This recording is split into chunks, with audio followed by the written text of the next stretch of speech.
Hello, everyone, and welcome back to another episode of The Real Podcasters, the show where we talk all things movies, TV shows, video games, and a bunch of other things in no particular order.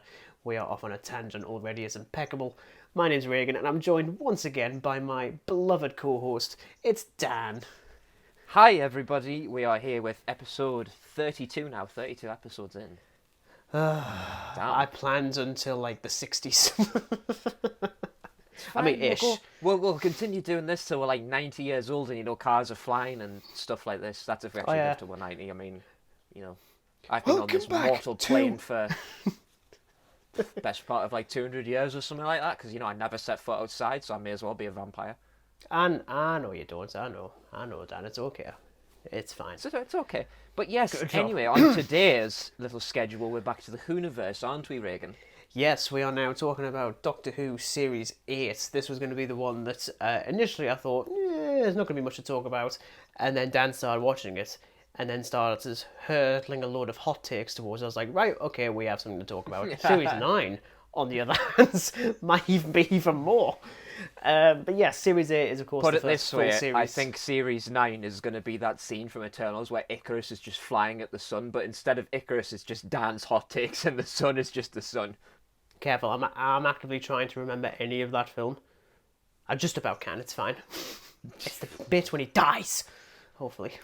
Stupid, evil Superman. But yes, Series 8 is the first full series to feature Peter Capaldi as the 12th Doctor, Jenna Coleman returning as a walking cardboard cutout of Clara Oswald.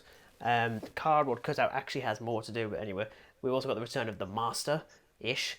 We've got Cybermen, we've got Daleks, and we've got Robin Hood. Definitely one that needs discussing, so look forward to that a little later on, or just skip right past and listen to it now with the time codes in the description. I'm not going to stop you. I mean, I'll try. But if you're still here, let's listen to Dan rattle off the frankly too many things he's been subjecting his eyes and ears to this week. And I swear to God, if you've beaten last week's, which I don't think is possible, because there's only a week difference between these last ones. Like 47 or something. I think. Yeah, was it 47? I think it was, say, 40-something. Or 49? 47. No, it was 47. Yeah, it was 47. Seems... Yeah, not as many this time. This time it's 30. Ugh, that's still more than me. I just need to go outside. I really do. Yeah, you do. But anyway, we're starting off with the Elder Scrolls V Skyrim. I was doing like a playthrough. I mean, I know you haven't played much Skyrim, Regan, but I always go for like mage characters, and I got a bit bored with doing like a thief build, because once you become a thief in the base game and just start leveling up all your thief skills, you're pretty much just indestructible, really. It's very cheaty. It's not really cheaty when you play with mods, because like it all balances out the vanilla game and stuff like this, but yeah, it just feels very cheaty, a thief build. It's alright if you combine it with like a mage build, which I'm probably going to end up doing. But yeah, I'm doing like a mage build at the minute, and I'm having a lot of fun with it. It's a bit annoying because pyromancer's just It's like, you just get them to a smidgy of health, and they're just like, haha, eat my flame Atronach. I don't know what any of that is. Basically, you have a spell that can summon... Well, one of your skill trees as a mage is Conjuration, so you have the ability to like conjure up Atronachs and things like this, so each of the elements, fire, frost, and like electricity for some reason. As you do. But yeah, I'm having fun with it. Now, a film that has my name in it next. Oh, no. Daniel isn't real. I mean, like, he fucking isn't. He's not like... Ooh, okay. Have you seen this? I hadn't even heard of it until you just mentioned it. Yeah, it's a Shudder exclusive, so it's a Shudder made thing. As a first-time watch, I quite like it, but if I watch it again, I'm really not going to like it. It's just one of those films. Like, it's like a rewatch. Like, when we go to rewatch something, and it's actually worse than we remember. Or, like, a first-time watch is like, I can't watch that again, because I'm not going to like it. Just in case, yeah. Yeah, it's super long. It's 100 minutes long, dude. It's 100 minutes is barely anything, you wuss. It's bloody long, because like if it was 150, then yeah, that's like an hour 40 hours. Yeah, it It was like an hour and 40 or something like this. It was just... Heaven forbid. Heaven Yeah. forbid. A very strange entry on Shudder again. I don't know why I picked this. I think maybe the poster just enticed me. Phantom of the Mall, Eric's Revenge. I don't even know what this film is, man. And you've watched it. Basically, the plot summary is that this kid called Eric gets in a house fire by a 2B construction crew who build a mall on top of his old home. And it's basically just Phantom of the Opera, but Phantom of the Mall. Oh. Okay, Yeah, fine. it's not very good. Doesn't sound very interesting. No, it's really not, to be honest. We go to She-Hulk with episode 6. Ugh, it's okay. I'm just... Ugh, I don't have a lot of faith in Marvel at the moment. Like, I'm... No. Ugh. Yeah. I had a really strange compelling to watch this Friday the 13th entry. It wasn't like the first or anything like that. No, it was just part 7, The New Blood. Don't know why. I just thought, well, like, it's okay. Jason's design is probably the best because it's all like zombified and stuff. It looks really cool, but the film, nah. I've never been like very like compelled to watch any of them. Like even like the people who say the best one is the original, they can't even call it a great film. So I'm like, so what is it beyond the fact that they're made so cheaply and make their money back in like the opening weekend, and because it was the era of the slasher, so they could just do whatever. I mean, I already know about Jason X, and I'm not touching that. No. I'm not touching that. He looks like a Power Ranger. The Camp Crystal Lake Power Ranger. God. Oh yeah. Yeah, it's a funny one, Friday the 13th, because the first one isn't actually like my favourite. I think it's quite low down in my like ranking of it. I think my favourite one is part 6, Jason Lives. Yeah, followed I by- have heard that like a few people like that one because it just it doesn't take it's- itself very seriously as It's well. just much better. Like the first film is quite slow, and you can kind of see the Hitchcockiness influence on it, but still, it's pretty damn slow. It's all this build up, and it's not exactly a great payoff. We'll just say that it's Build it's up and then alright. nothing. Yeah, and a few as well. Ooh, been a while since a short film, so I watched A Visitor, a short film by Brett Miller. This was on Alter. Kind of like what we did with Invasion, with it being, well, ours is actually longer. Ours is like 7 minutes or something like that. This one was about 5. Okay. Basically the same kind of principle, except that the antagonist is actually just some creepy man who's showing, whereas ours, he's not. He's just a Right. shadowy thing. Next up, we have 101 Scariest Horror Movie Moments of All Time, episode 4. Still digging this, yeah. and still no Halloween. Hint, hint. It's not going to be on here at all, is it? I swear, if it isn't right, I will. Whoa, we're gonna have I issues. wouldn't be shocked. Gonna have issues. Back to Finger Strangs now with season 4, episode 4, 5, and 6. Again, just doing this in 3s because damn, There's a lot. these are long. These are long. Mm-hmm. Good, but by God, they're long.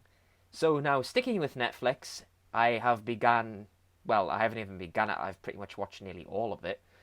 Dahmer, Monster, the Jeffrey Dahmer story, episode 1. Everyone at work is talking about it, and I'm sick of hearing about it. Like, I have got no interest in it. I mean, this is the one with Evan Peters, isn't it? Yes. Okay. It's basically Evan Peters portraying Jeffrey Dahmer, and it's a bit different from most, like, say something like the Ted Bundy tapes or the John Wayne Gacy tapes. It's just kind of a reenactment that Evan Peters does of Jeffrey Dahmer, of like his life and the crimes and stuff. I'm only 5 episodes in because, again, these are turning out to be quite Stranger Things episodes in terms of length. Right. Because like the first one is like 40 odd minutes, and then the next one is like 50. The one after that is like an hour. It's great. I really like it. It's probably the best like serial killer thing I've watched on Netflix, and I've watched You a should lot of probably- serial killer stuff. Yeah, you should probably avoid hearing, or at least reading the thoughts from Jeffrey Dahmer's family. Like, they basically absolutely lambasted it. Oh, I've got Like- no doubt about it.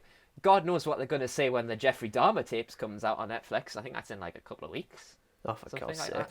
Of course Yeah, it is. God knows what they're going to say about that. But yeah, I can see why there has been a little bit of backlash. I don't know if you saw, but Probably.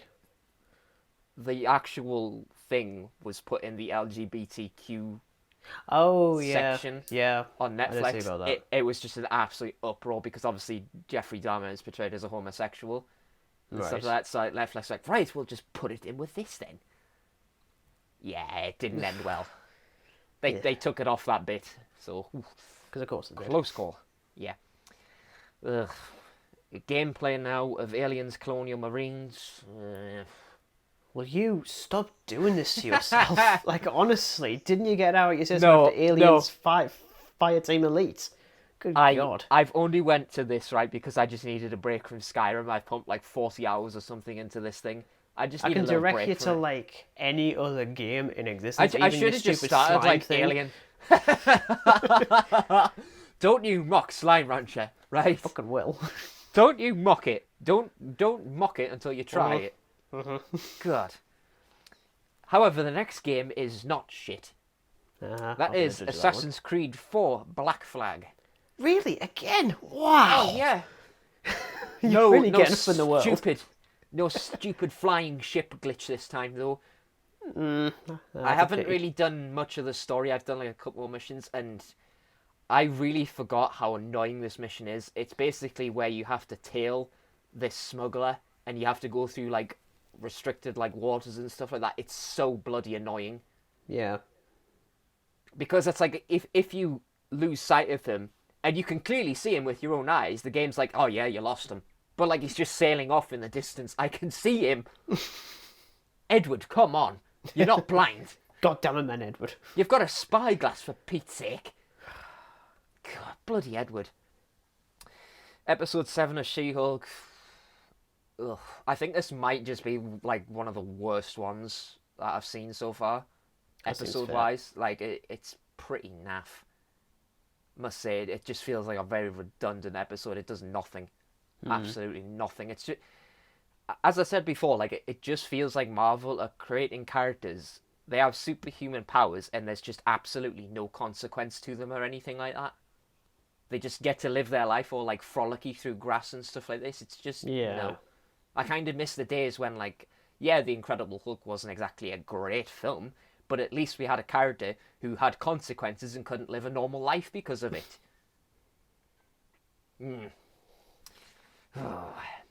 A rewatch now of A Nightmare on Elm Street: Dream Warriors. This is the third Nightmare on Elm Street film, and arguably the best to some people. I think it's like the third best film out of the Nightmare on Elm Street franchise. It's very wacky. It's camp. Okay. It's fun. I would say give it a watch if you just want to watch something ridiculously over the top. I mean, I have seen the first one like years ago, and I thought that's pretty good. I've never felt compelled to watch any of those. I'd probably watch. I don't know which one it is, but it's whichever one that was directed by Rachel Talali, who did a bunch of episodes of Doctor Who. I don't know which ones she did though. I think she did one or two.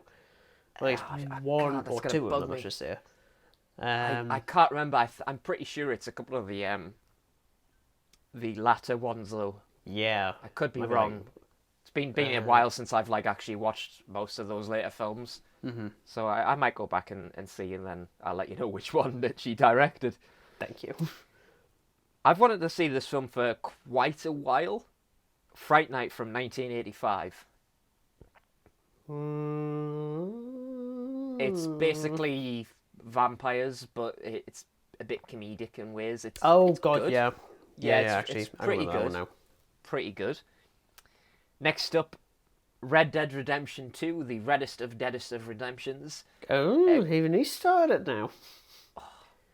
I forgot how bloody good this game is. And do you know what's even better? I've got it on maximum graphics and stuff like this on my lovely PC. So it just looks absolutely beautiful. You better stop. I swear to God. I'm not too far in because, as we've both mentioned in the past on numerous episodes, it is a very slow game.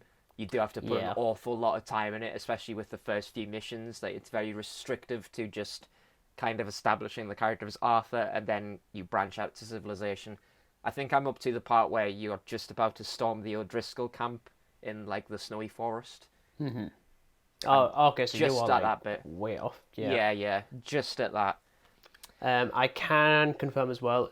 Rachel Talali directed Freddy's Dead, the final nightmare from 1991. God. Apparently, it isn't very good. I was like, ah, bugger.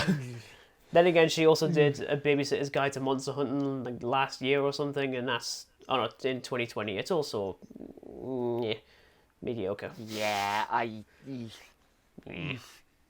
it's not the worst thing. I mean, that remake of A Nightmare on Shit Street, we'll call it. Excuse me. Oh, it's just absolutely disgusting. Yeah, I'd probably just watch that rather than the remake. I don't fair. remember that final film that she did. I really don't remember a lot about it at all. I guess I'll just have to go back and see why I thought it was just absolute smut.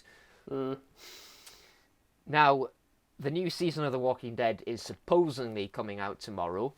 So me and my little sister, we've been just kind of watching a few episodes off the bat. So that's season 4, episode 1, 2, 3, and 4. Just because. I can think of many reasons not to. Oh, and now we get into... Well, because now it's like officially October. You know what that means, Regan? I dread to think. A rewatch of Halloween 2018. Oh, piss off. And do you want to know what I watched straight after that? Oh, is it Freddy versus Jason? No, it's Halloween Kills. What a numbskull. God, what a numpty. Dick. I will say it before, I'll say it again. I really like how it's not about Laurie Strode for once. It's about the damage that Michael causes, not just to people, but he turns an entire town against one innocent person. Innocent? Poor Tivoli, man. He just wanted to get some help. Oh, yeah. Oh, yes. Yeah. The dude chucked himself out of a window. My God. Evil dies tonight. God, deranged isn't the word. And lastly, a few Simpsons Treehouse of Horror, because Disney announced this like spooky thing collection thingy, my bobby. I don't know what the hell it's called, but they basically have like all the Simpsons Treehouse of Horror in like this playlist thing. So I've just kind of picked a few. Yeah, just picked and choose. So I watched the one from season 21, 22, and 23. Because I've kind of seen like all the older ones like just back to back as like a kid. So I'm just sick to death of them. I've probably watched them more than I have watched Halloween, put it that way. And you've seen Halloween a little bit too often. Oh yeah, just a bit. Yeah. Every other Thursday. Oh yeah, just every other week. But yeah, that is everything I've watched. I only have another 5 episodes of Dharma, but the runtime on it is just getting a bit, and that's my only complaint about it. Like some episodes are manageable, and the others are just a bit of a slog, I'll admit. Right. So yeah, maybe I might just like watch a couple next week, or I probably just end up finishing the thing like I did with Stranger Things. So it's fine. But yes, that's everything. So now handing over the metaphorical torch to you. What are you talking about? I'm obviously holding a torch. Where is my torch? I don't actually have a torch. The screwdriver's on the floor. And it's actually... That'll do. Yeah, it's over there. I'm not going to go and get it. That's just too far away. Right. God. Let's kick things off with a podcast. Ooh. Heaven forbid that we talk about a podcast on this podcast. I'm also curious, what is your choice of beverage for tonight? Freezing cold tap water that's been in the fridge. Excellent. I'm joining you on that. So, this episode of The Real Podcast is sponsored by water. Please, for the love of God, remember to fucking drink it. Yeah. Top tips with Regan. I mean, it's better than the Dark Star thingy IPA thing I had last week. I just finished that. Anyway, yes. So we've got first thing I listened to was the Chernobyl podcast. This is the companion piece to the Chernobyl HBO miniseries. As you can tell, I went on a bit of a Chernobyl thing. A Chernobyl last week. Tangent. I've already planned to talk about Chernobyl next year because there's just too many things. So this came out at the end of each episode that airs back in 2019, and this is with the executive producer Craig Matten, basically talking about the development of each episode, what was changed, what's similar, and influences and stuff like that. Really, really fascinating. Like I really, really like it. It's just, Good. it's also like really humbling that, especially for Craig Matten, who, yes, did Chernobyl, which is a very dramatic series. It should be fairly evident. But then started out writing the final two Hangover films and writing and directing superhero movie. So basically doing spoof comedy stuff, and then is now doing this. That's slightly amusing. It goes from like these spoof films to like a really serious disaster documentary series. Oh yeah, it's like it is so great, and it's like further proof that you don't need to keep certain like creators in a box or like in a specific genre. Like, Yeah, and as far as I definitely. know, he pitched the idea of Chernobyl as well, so that was probably even Oh, cooler. okay. So it was really fascinating to listen to.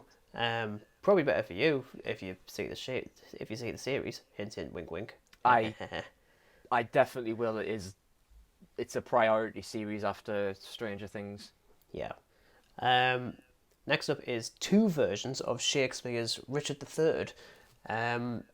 I didn't do enough. Well, I didn't do a whole lot of like Shakespeare stuff at the school, and the ones I did, I wasn't a fan of. Like, I'm really not big on Shakespeare. So if I choose to watch something, it's because I am actively pretty interested. So the first Do one you know, was it's like I just don't remember like anything Shakespearean like in school at all. Like I we think I did was just taught Macbeth. pointless stuff. In fact, a little bit too often. Like I think like we like overanalyze like Macbeth's soliloquy Oh for like God, yeah, 2.5 months. I'm like, how much yeah. more can we do on like 10 lines when he's like, oh my god, there is a dagger in front of me. Ah, in whatever Shakespeare language it is. It isn't that, obviously. Joff. Um, didn't begin there. So first one was the Hollow Crown. This came out back in 2015, 2016. So the one that we saw was, of course, the Richard III one with Yeah. Benedict Cumberbatch as Richard III. And this was, I think this he did this just after, it was either just before or just after Richard III's remains were found, in in a car park. It was fairly well documented about that because there was always a thing with Shakespeare where he always portrayed Richard III to be a lot more antagonistic and a little bit Yeah. more grotesque deliberately because the person who was probably his biggest fan was Queen Elizabeth I, whose grandfather is Henry Tudor, the one that kills him. So naturally, portray him as a bit more nuts. So it was Shakespeare that initially, for like a good few hundred years, it was led to believe that he came up with the idea of him kind of like having like a bit of a limp and like a sort of like a deformed arm. Right. In reality, that was actually the case. So it was like, oh, Shakespeare isn't nearly as much of a dick as we were led to believe. But I think what's even more awesome is the fact that after he got like I don't say unearthed, but I like the fact how I'm talking about Richard III, the guy, as opposed to the series. I will touch on it in a second. But Cumberbatch found out that he is actually distantly related to Richard III. I was like, No oh, way. that is No too way. well, Oh that is no. too well done. And he is great. It kind of freaked us out when he started talking and doing all stuff, and then he started talking to the camera, and I was like, "What is this Deadpool now?" In reality, this is him doing his monologues, but as if it's to the audience. I'm like, that's a bit weird. Um, Trying to get through Shakespeare speak is still really like tough for Oh me. yeah, it was agonizing enough like having an English teacher like just put like go and then like there's this whole like Shakespeare talk. It's like, doth thou remains. And then that's it. No, it took a while, but eventually I could gauge this quite well eventually. And we did I saw this before seeing a version from the Royal Shakespeare Company that was shown in a cinema. Um, Decidedly longer because it's a theatre thing. Yeah. Nowhere near as good. I just love the fact that I went with my girlfriend. I mean, like, she's like big on Shakespeare stuff, and she's the one that fell asleep. I was like, I'm trying not to fall asleep. Like, hurry up, get up, get up, man! It's the interval. Wake up. I mean, it was alright, but even she was like, I'm really sorry that like the first Shakespeare thing I bring you to is quite meh. I was like, is it? I was like, I don't know. But yeah, it was alright. Okay. Halloween 5, The Revenge of Michael Myers. Oh. Right. We're going to be talking about this on Graveyard Chit Chat in a bit more detail. Yeah, we are. But I have one question for you, Regan. What did you think of Dr. Loomis, or as I like to call him in this particular entry, Dr. Batman? Where is he? Where's Michael? Jamie, In fairness, where is he? any film after the original, that is all he's doing. The poor sod. Like, he's just literally screaming at Jamie, asking where Michael is. He's just literally Christian Bale. Where is he? Where's Michael? I tuned out pretty quickly on this one. I thought it was extremely boring and pretty crap. I can't even As I where. say, you can... Now do you see what I mean about it being like a horribly rushed sequel? Because it was literally made a year after Halloween 4. And there's even like the trivia side of it that Mustafa Akkad, the producer of most of the Halloween films, he was like already in production with Halloween 5. Like he was getting like everything ready for a sequel before like Halloween 4 was even done. So that shows.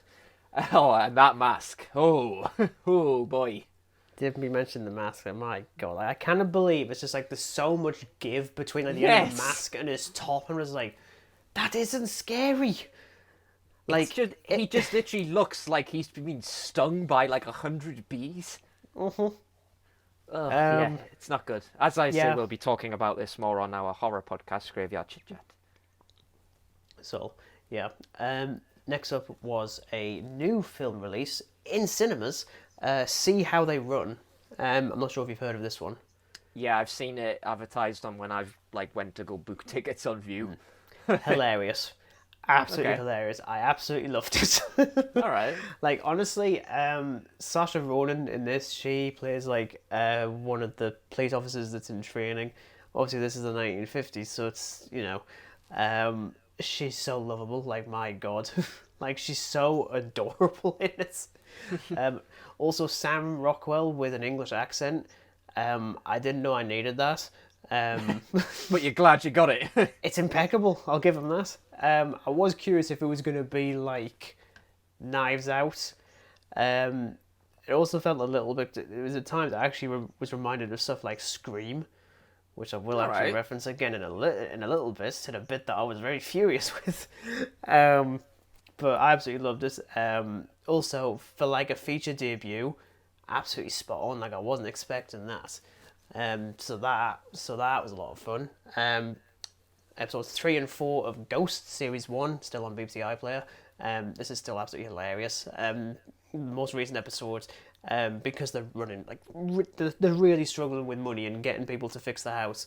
And there's a film crew that's gotten in touch to shoot a period drama there, because it's a nice big 18th century house. And like, yes, and especially for £3,000 a day, like, yeah. And you're like really starting to wince when they set up the fact that like part of the floor in one of the rooms is about to give anytime they roll the cameras around, and you're like, no, I can see what's gonna happen. And then the main girl's husband, he's on the floor below, and it's quite like an open plan thing, and there's a massive pole that's in one of the other rooms, and he's like, I'll move that. There we go. Fixed.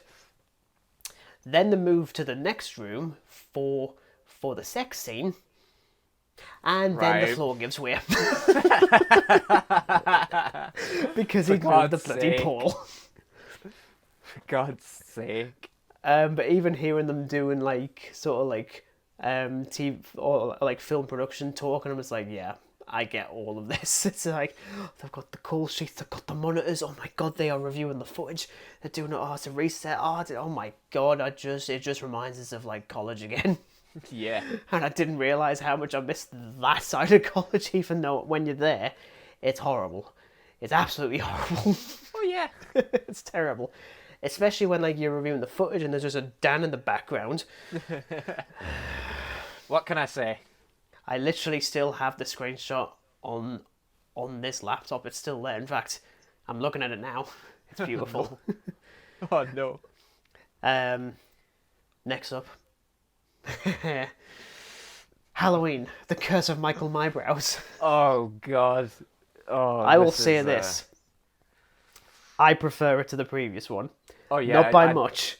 I'm the Not same. by much. It's not by much, but Because it's still definitely utterly better. nonsensical.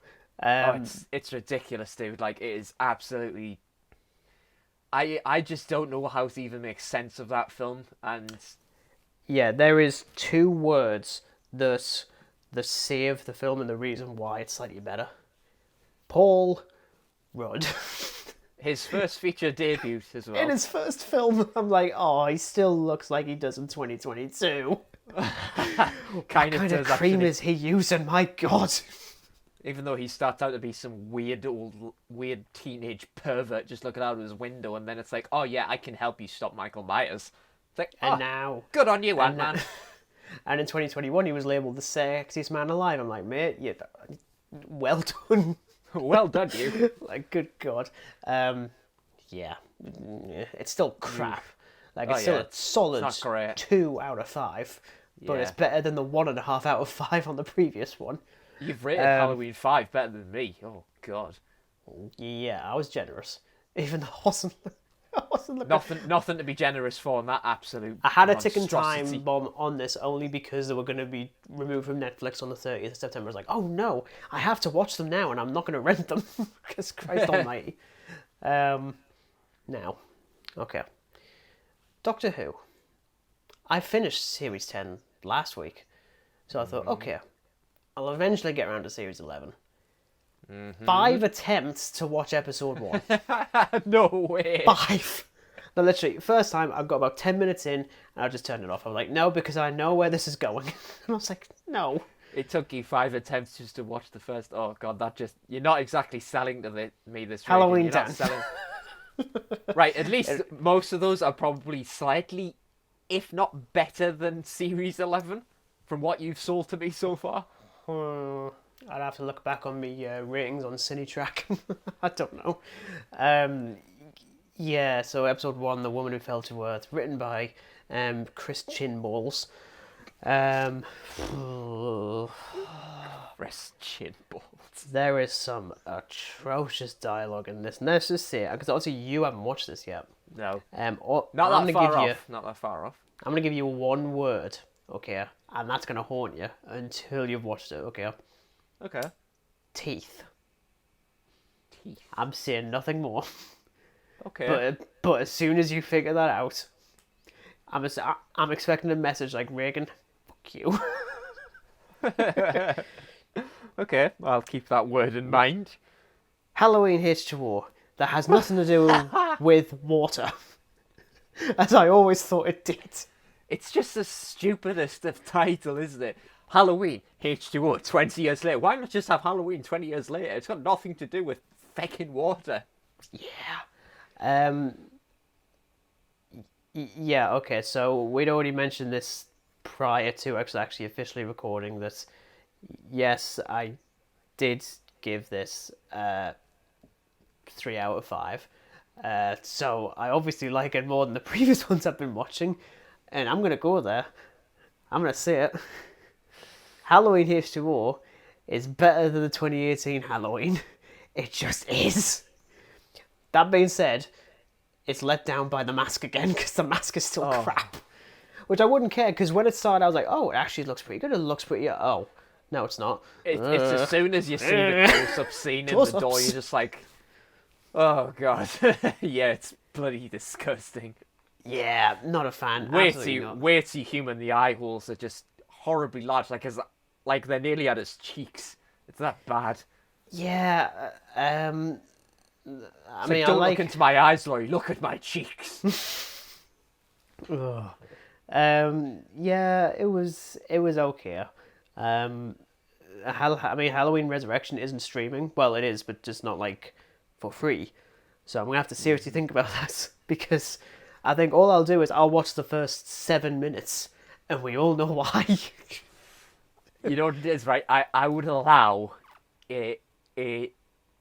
I'm giving you a little sort of let off here. You can watch. You don't have to watch all Halloween Resurrection because, as many of the people know who watch Halloween Resurrection, it's just absolute fecal matter. It's probably the worst one, I'd assume. Yes, it is. It's Yes. just absolutely disgusting. Uh-huh. So Excellent. you can watch a smegment of it if so pleased. Okay, I'll work with that. She-Hulk, Attorney at Law, episode 7, rubbish. Anyway, next one. I don't care. Actually, I will say this, and I joked with this with a friend from work today. I really hope the Daredevil, not Deadpool. I've got Deadpool in the brain after the Hugh Jackman thing. Yeah, I know. I'm actually not happy with that, but anyway. I'm hoping to God that Daredevil is only in the final 6 minutes of the final episode. Watch it be a I want that to be post-credit. the case. Watch it be a bloody post-credit. Oh, it probably will be. Like, for sure. Typical Marvel. Yeah. I don't care. This is just naff. I've classed this as a first time watch because I can't remember if I have watched it before. It's a short film called Ripper. Okay. Now, I feel like you have probably seen bits and bobs of this because we got told about it in college because the guy who directed it came in to discuss about it and about how he's going to be filming it in Hartlepool. This is the basically the fan film version of Gotham by Gaslight. I feel like you must have seen a little bit of this somewhere. It's ringing a bell. It is ringing a Yeah. bell. Yeah, so it's like a 20-minute short that was shot at the Hartlepool Maritime Centre. So it's built like an 18th or like a 19th or 20th century sort of like harbour thing. And It's supposed to be London. I'm like, you're not fooling me. Even if your accents are impeccable, you're not fooling me. It's all right. I mean, Batman has like 2 or 3 lines. I think the Joker's in it technically. Are the lines, where is she? Yeah, I'm afraid not. Though he does, I think he still talks American as well. And I was like, surely the Gotham by Gaslight thing would have him be English. I think because it's in but Victorian England. With I kind of can't like imagine a Batman having like proper British accent. It's like, oi Joe, I'm going to stop you from 40-mile plane. that was beautiful. My goodness. Where is she? Where have you put me, old lassie? Where is she, Joker? Where is she? Where is she? Oh dear. I'll batten your head with this blooming and budging if you don't tell me. All right, Alfred. All right, Michael Caine. Bugger. Yeah, it's all right. It is what it is. I think the director's done like another one with, I think it's, the Punisher and someone else. I want to say, I hope I'm wrong. I want to say it's either Batman or it's Kylo Ren. I think. I'm hoping it's Batman because if it's Kylo Ren, the Punisher's screwed. He's like really screwed. No. But yes, as it's now the spooky season, I've got a big pile of movies on the floor in front of the TV. Initially, we had a toss-up between either Hellbound Hellraiser 2 or Dog Soldiers. I think I know which one you ended up watching. I went with a 2010 The Wolfman. I didn't. It is in that pile, but only for me to watch, and I'll watch it closer to the end of the month because we'll be talking about the Universal Monster movies. I feel like I should probably address the remakes. No, we watched Dog Soldiers. It was also nice to actually watch it. I mean, I love the fact I still haven't uploaded the goddamn commentary that we did like a month ago. In my defense, it's because I need to do some tweaking to the audio because it was already a copyright claim before I'd even uploaded it. Even though I'm not making money on this because we haven't got 1,000 subscribers. Hint, hint, please. I still think though that werewolf design is like the best in werewolf cinema. Like there's just no other competing with it. Oh yeah, definitely. Oh yeah, it's still absolutely amazing. And Spoon, just Spoon is the best. Spoon is amazing. Spoon. Everyone be like Spoon. Everyone be Spoon. Or don't be like Spoon because he's dead now. I think the only other one that like comes close to it is probably like the Kessler Wolf from American Werewolf in London, but it's only like really one scene where you kind of see that, whereas like Dog Soldiers you see multiple times the werewolves. Yeah, I think by default, like it's gonna be like American Werewolf for like the majority of people Yeah. because let's face it, even Dog Soldiers now is still like a bit of a, you know, a bit of a cult one. Even with Second Sight Films picking up the films and remaster, it still looks amazing. Yeah. And afterwards we watched there's a 40 minutes little interview with Neil Marshall, the director, talking about the production of the film, how he started out, where it's gone. And naturally, he references Hellboy film from a couple of years ago, which was a complete and utter shit show. Did you actually see the 2019 Hellboy? I'm assuming not. No, but I think I've seen like a majority of the first like Hellboy film, and that was like in some class at secondary school when it was like just like no lessons day or something like that. As you do. Yeah, I've only seen the second one, and I really like the second one. This one was just terrible. Like it is absolutely atrocious, and like even he's like completely disowned the entire film, because he had like no like control over it at all. It was basically like the equivalent of coming in, as he even said, when he did a few episodes of Game of Thrones. Like when you direct TV, you're there to serve someone else. That's it. Yeah. If it's a film, it's usually the other way around. In reality, with the Hellboy one, it was basically the equivalent of doing TV with a really, really shite script that he couldn't do anything with. He wasn't even allowed to actually edit it at all. And yeah, it's not a good one, unfortunately. Doesn't really but it's sound just it, nice to be to honest. have. It's just nice to have a director from the region, like from where we're from, who's still trying really hard to make movies, even for him it's still really difficult, like because the kind of stuff that he does is so low budget that no one would sign off on it because it's just like minuscule. Because there's always like maybe $10 million like a Halloween film or a freaking Marvel movie. There's very rarely any in between anymore. It's either like 10 million or just like over like whatever. It's like here's 10 million. If you're making like a superhero film, here's like 200 million. There you go. Enjoy. Go yeah, and it's probably go make a terrible CGI film. What, like Black Adam? It's not even out yet. It doesn't need to be. You know what it is? I've actually got like a draft review of Black Adam without even seeing the film. Oh, I know you do. I'm You know what going it is? to. When I was travelling to Newcastle the other day to pick up some gig tickets, which was like yesterday, by the way, Well done. there was a poster for Black Adam on like the bus stop poster things, And that's where it belongs. and I was just like, I bet you Regan's already put up like a draft review, and it's just all gonna be just totally ripping this upcoming film to shreds. Well, listen, because I can guarantee it's going to be like the most predictable film ever. So I will go back to it every now and again and be like, okay, how accurate was I? Yeah. I'll be shocked if I'm wrong. Like, if this thing turns out to be good, or even okay, I'm going to be offended. Very, very offended. I'm gonna be offended by myself. Yeah. That's it. I mean, technically, there's Red Dead Redemption 2, I suppose, which I've still been playing every now and again. I ran into the Ku Klux Klan in a forest, as it turns out you can do. Oh yeah, and I just love barbarically killing them. It's just hilarious. That's just what they deserve. I think I even went to like extreme lengths of like kidnapping like the leader, tying him on the back of the horse, and putting him on the railroad tracks. I just left him. I just left him for a train to run him over. Yeah, Well, I don't like racists. I mean, like, I'm hoping that, like, unlike the last game, you don't get an achievement for doing that, because I think that's, like, I really... know. That is in really poor taste. I'm like, Rockstar.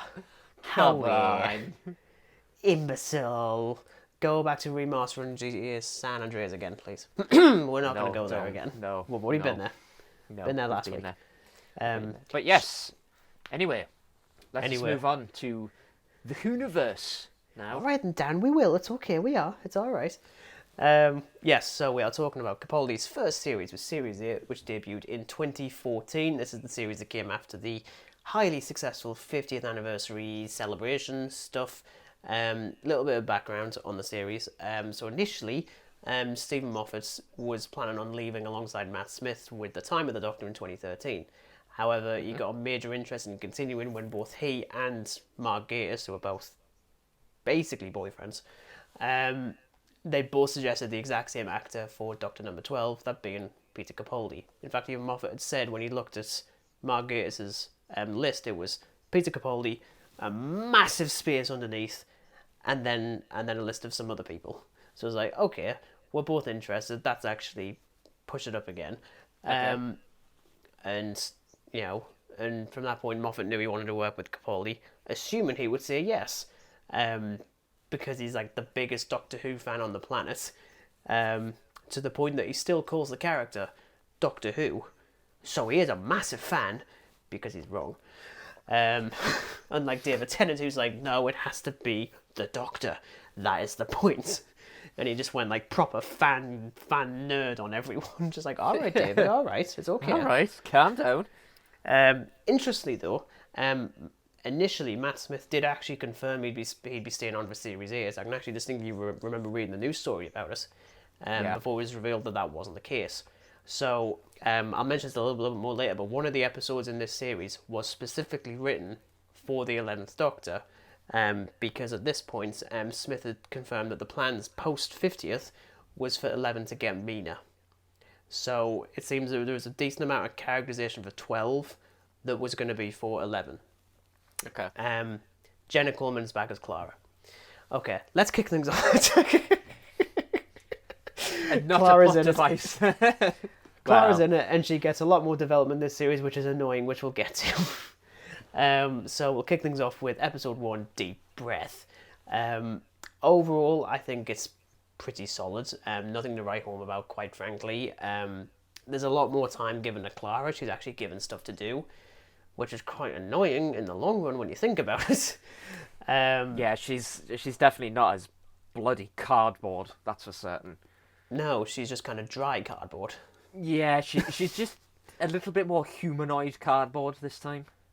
Yeah, I mean like if we cut to like the whole thing with like Clara's reaction to this new Doctor, I actually think it makes absolutely zero sense for her reaction to be like this, because it's very much like Rose was in the Christmas Invasion, but it doesn't make sense for her because she knows how regeneration works and she's seen like all the other versions of him. Well, I say all of them.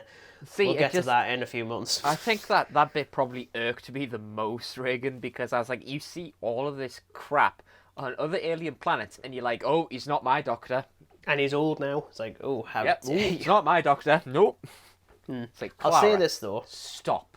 Yeah, I'll say this though. I do actually think that that Clara and 12 work way better together than 11. If I'm honest, I actually think it works better. It's a bit hit and miss for me, but yeah, in some episodes, definitely a lot better.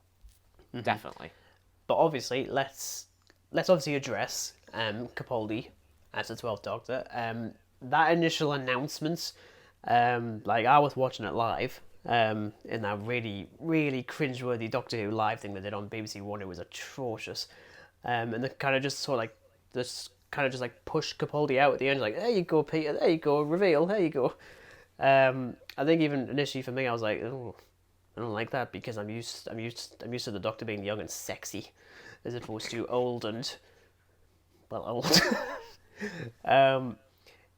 In more recent years, I actually think that Capaldi is probably the best actor they've ever gotten to be the Doctor. I'm not sure how you feel, especially because now we're at the point where you're tuning out of the show. I mean, as I said with the previous season, like, it was very hit and miss. Like, I didn't binge it as hard as I have with other series. I think he's good. There's no doubt about that. But again, it's always just going to be Tennant for me. But I'd say Capaldi is really, really good in some episodes. Like, he's so good. Yeah, I can remember actually one of the biggest criticisms people had. I'm not sure how like offensive this is, like in reality, but a lot of people were turning the subtitles on because they couldn't understand. I was like, are you kidding me? Because he's Scottish. Oh, no It's like, way. because heaven, like, my God. And yeah, look, fair enough. Even I was a bit like that. I was like, what did you just say? But he's got like a proper accent. It's great. I just love the line of like, oh, I've gone Scottish. I can now complain about things. I have to admit, the bit with the eyebrows. These eyebrows, they're so Attack cross. I was like, oh my God. You could take bottle tops off with these. Like, oh my God. Yeah, I He did does I have did some laugh at impeccable that. eyebrows, though. I did laugh at that. I did laugh at that Yeah. quite significantly. That being said, I do think 12 does get better in later series, which we'll get to. Now we have the return of the Paternoster gang with Jenny, Vassar, and Strax. Pointless, frankly. They've got nothing to do. In fact, when you think about it, Drax is just such a stupidly comical character. There's no need for him to be like, he's meant to be this intimidating Sontaran. And yeah, they gave the backstory that he was like, he's done these crimes and his crime now is to like serve the Doctor and stuff like this. But even so, like, he's just as the Doctor's little bitch at this point. yeah. I feel like he is. He's a stupid potato. Like even thingy after thing. the blooming the Christmas special with the memory worm, like I just can't take that character serious anymore. It's like, shall I get the memory worm? What memory worm? I do like the memory worm though. It is actually really funny, that scene. I found that It is hilarious. good. That scene, I was buckled at that. But yeah, I do have to agree, it is pretty pointless them coming back in all of a sudden. It's just like, oh. There was also a Jenna. thing. Yeah, there was also a thing which, in retrospect, when you know about it, it seems fairly obvious. But the little gadgets that they have, so like, it's like Jenny has a weird glove thing, Vastra has a weird feather carriage door closer thing, and there's that scene with Strax when he checks Clara's vitals about 15 minutes in. Oh yeah. Those only exist because it was a Blue Peter competition. And it was design some gadgets that are going to be used in the first episode of the series. I'm like, yeah, they're forced in because they have nothing to do. Yeah. But it's fine. There is also a T-Rex for some reason. Yes, there is a T-Rex. There is a T-Rex. Anyway, again, there's just like little things that don't need to be in here. But of course, they are connected to the main villains, which, in a surprise twist, are the Clockwork droids that we first saw in Series 2, The Girl in the Fireplace. Though now they're posing as humans and have been replacing their own original parts. So they're not really like Clockwork droids, but I'd say they're still pretty creepy, especially the scene, hence the title of the episode, when Clara has to hold her breath trying to get out. Yeah, I I was thought like, that was is actually really damn cool. Like, I really like that. It's the bit in the corridor when she has to hold her breath and there's all these other Clockwork men just standing. It's just so creepy, man. For once, Clara is actually in some form of jeopardy that she actually has to deal with. Imagine that. Obviously, you've got the half-faced man as like the head dude. Literally the head dude. Head dude. Grammar. I'm so there. And I mean, he hasn't got a lot to do for most of the episode, though. I do love his confrontation with 12 at the end in the balloon, and how it's left ambiguous as to whether or not 12 pushes him to his death, or if he jumps instead. Because even he's like, killing myself is against my programming, and the Doctor's like, well, murder is against mine. But then, like, he looks to the camera, and you're like, oh, I don't know. Like, I actually do think he pushed him. I think. He's like, nah, just fuck this. There we go. I don't know. I'm still very unsure about it because, as you say, it's like the droid's against his own protocols and the Doctor's against murder. It's like,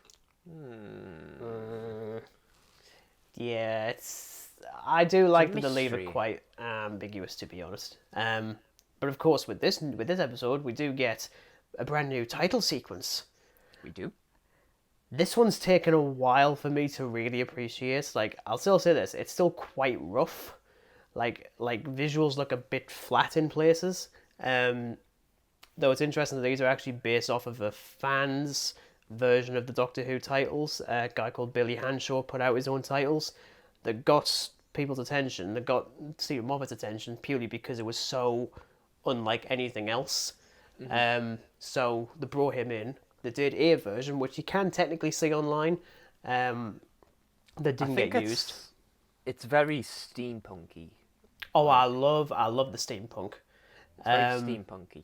The theme as well, for like the opening titles, is quickly becoming one of my favourites. Though my favourite version, It's grown on me. Definitely Yeah. has grown on me. Series 9 has a version which I absolutely adore, which I think we all know which version it is.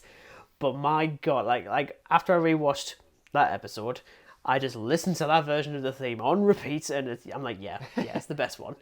Then of course you've got Murray Gold doing his own version of the Doctor's theme now, and it's alright. It's quite generic, I think, in places. Like, it sounds very like, oh, I've heard this elsewhere. But this is at the point when Murray Gold's kind of like losing his touch on some of the music. Like, there's some bits that are absolutely impeccable.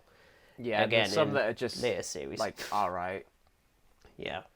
Overall, as like a series opener, I think it works all right. Yeah, I quite like the episode, so it's. I suppose Now that's a let's good talk about some genocidal pepper pots that won't stop popping up every year. We've got Into the Dalek with Stephen Moffat and Phil Ford writing this one. There's a Dalek in it. Well, there's think- Daleks in it.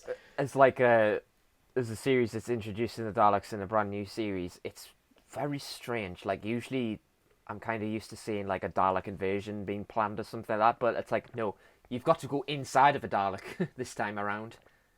It's like, Further proof that kind of run out of ideas a little bit. yeah, definitely. I mean, don't get me wrong, it's quirky. Like, it's something I wouldn't have certainly thought of. Like, you have to be shrunk down to size and go inside of a Dalek. It's very strange, but yeah, it's just, yeah. I'll give him this though.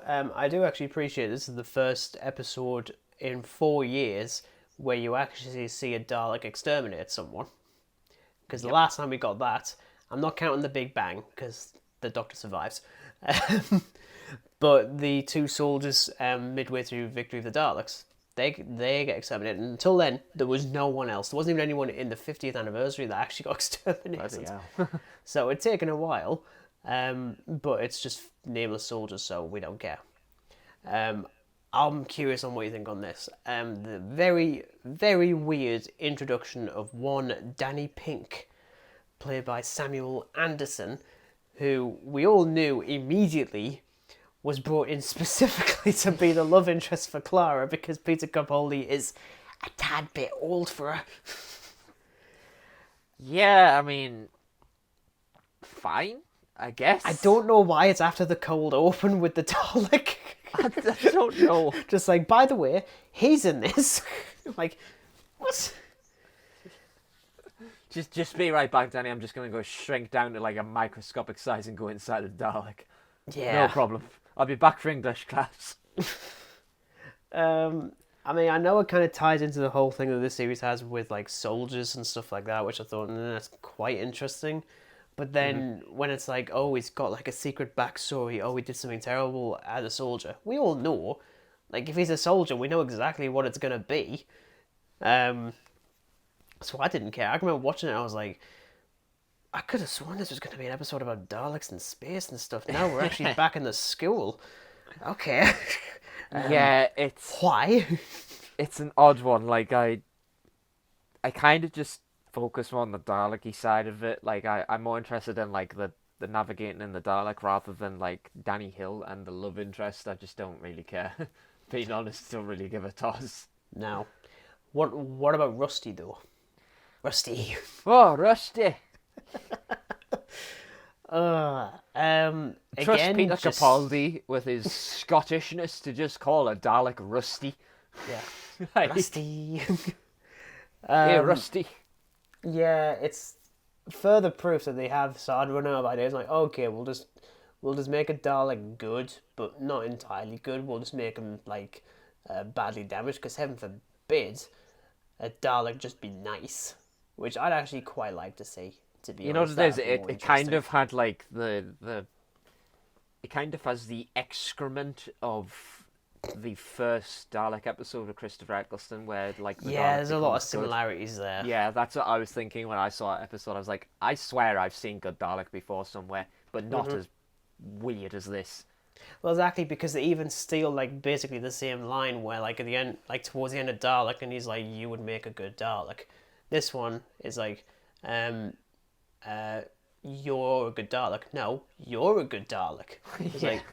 It's like funny, like funny. Ha! No.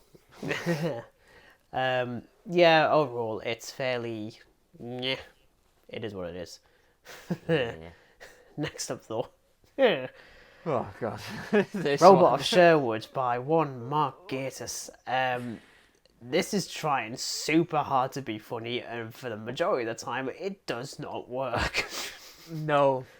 Do you know what it is, right? I think like the only bits that I liked were just the really, really cringy bits with like the arrow contest, and I hate myself for liking that because it's just cringy as hell.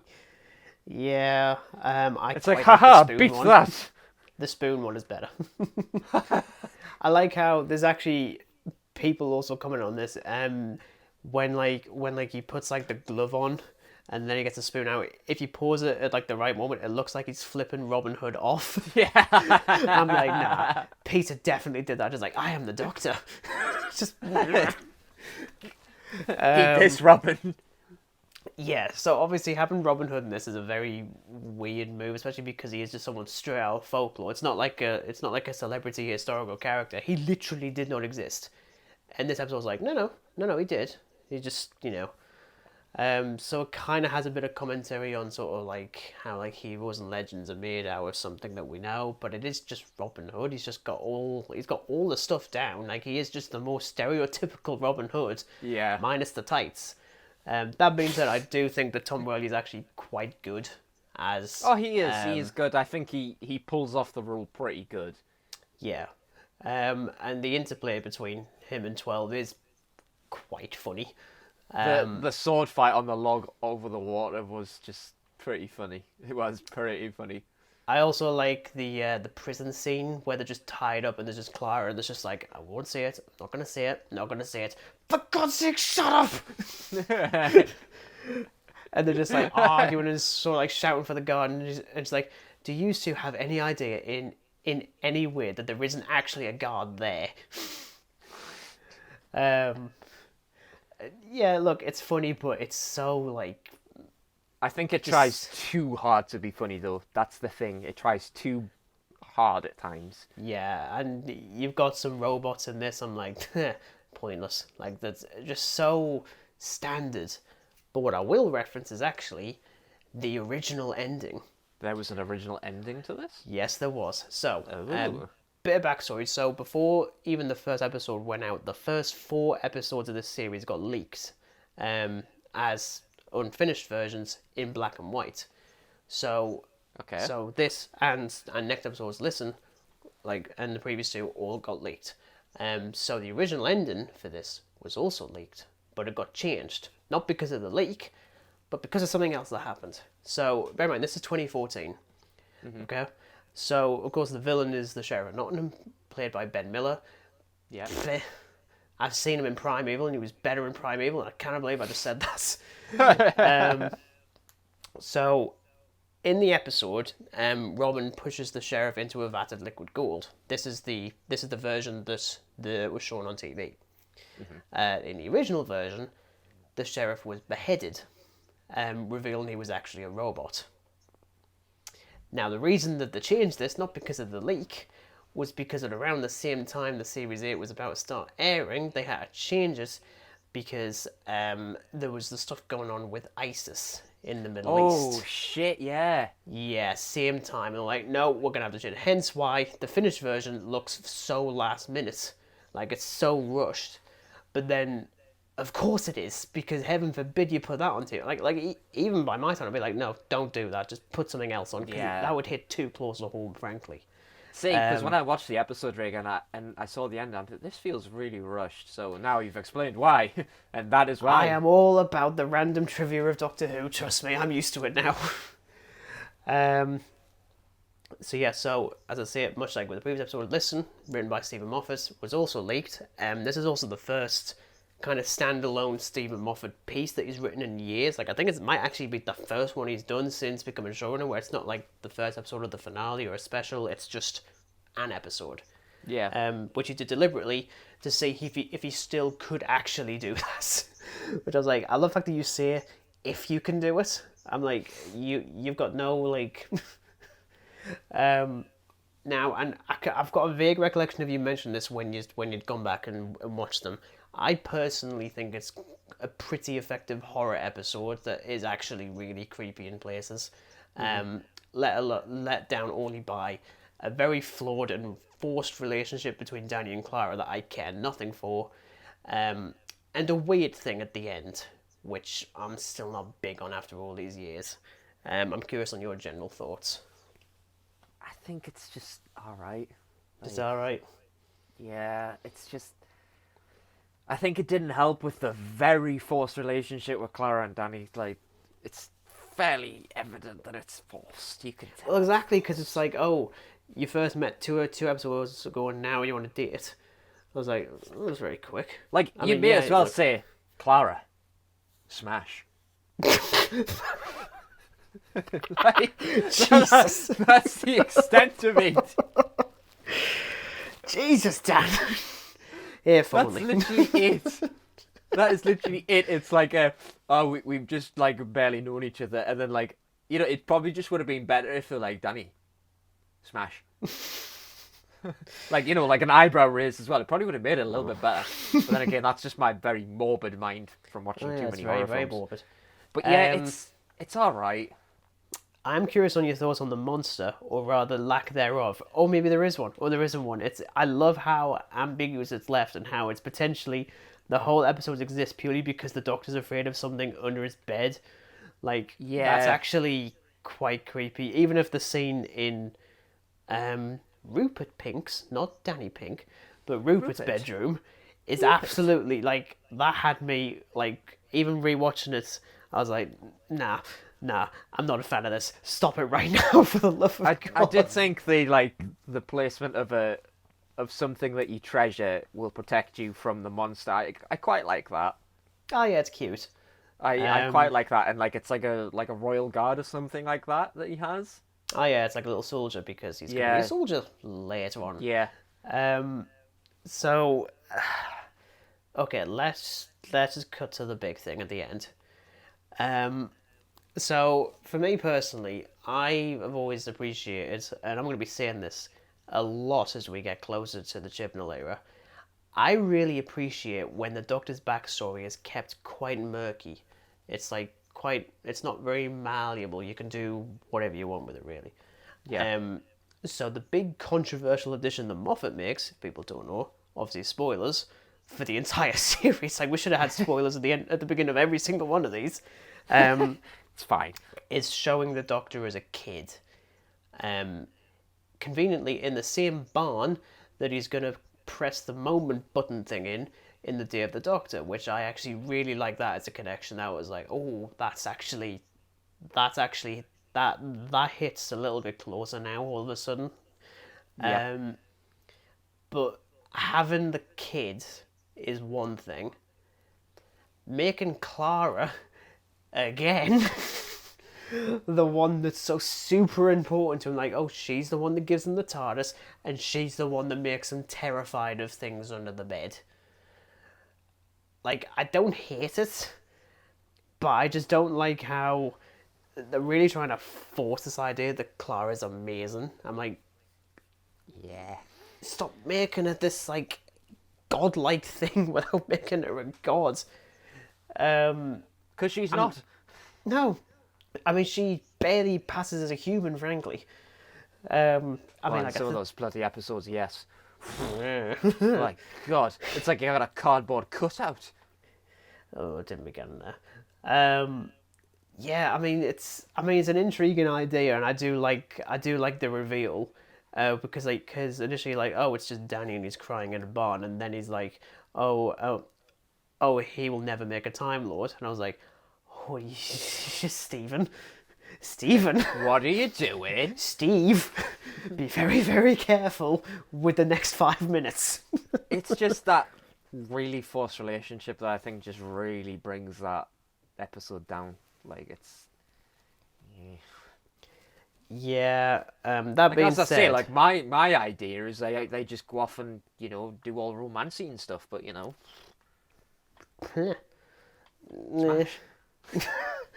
Or just, couch snogging. That's about as far as they get. Like, you're lightweight. you're lightweight.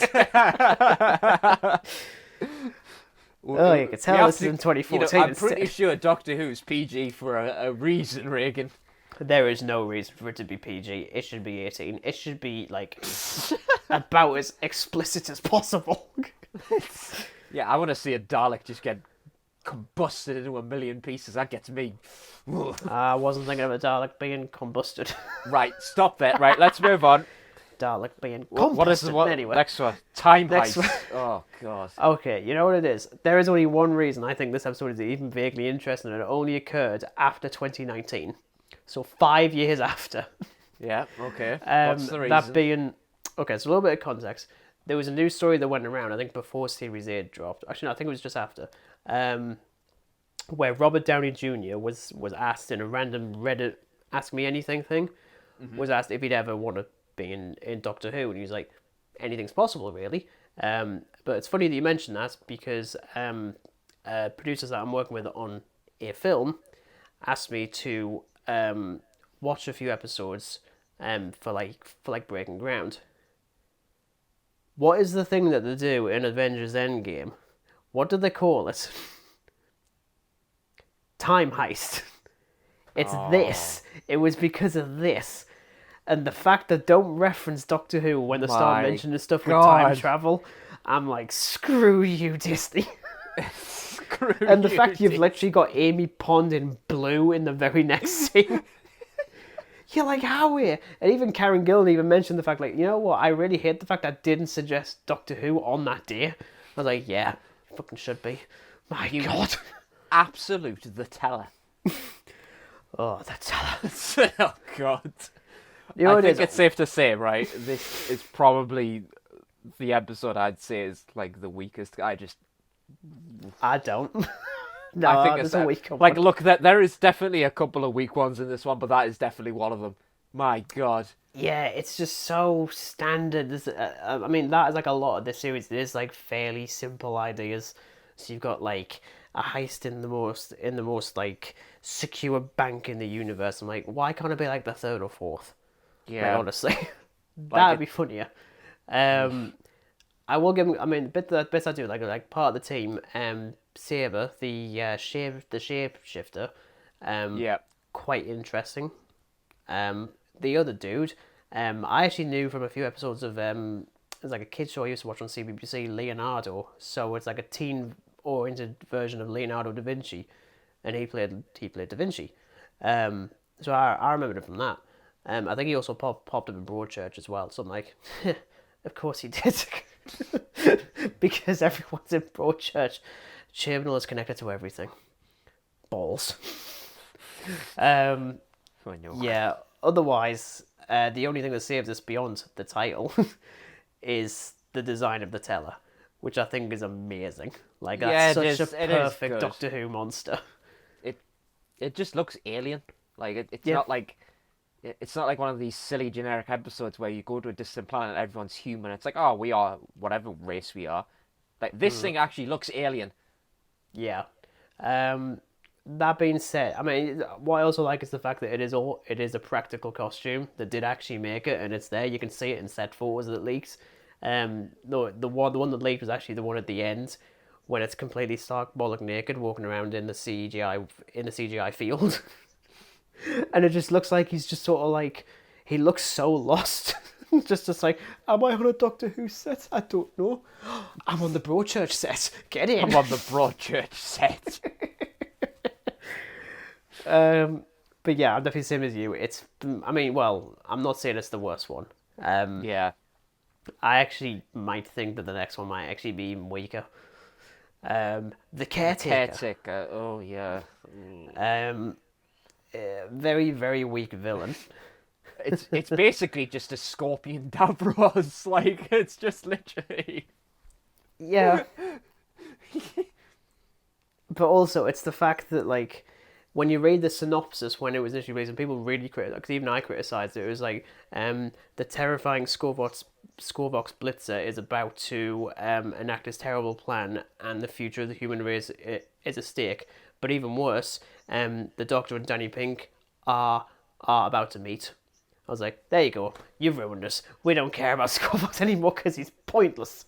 Yeah, it's most of that episode is just literally like Danny and the Doctor just just equating with each other and just doing what they do. Capaldi being Capaldi, Danny Pink being Danny Pink. It's a very interesting way of doing it where the Doctor immediately dislikes him, but not because he's like Clara's boyfriend, it's because he's a soldier. Yeah. And Danny sees him as one of his generals. So I actually really like it, and I do like the payoff by the end of the series with this. And it's not just a case of, oh, I dislike you because I don't approve of your boyfriend, as if he's like a father or something.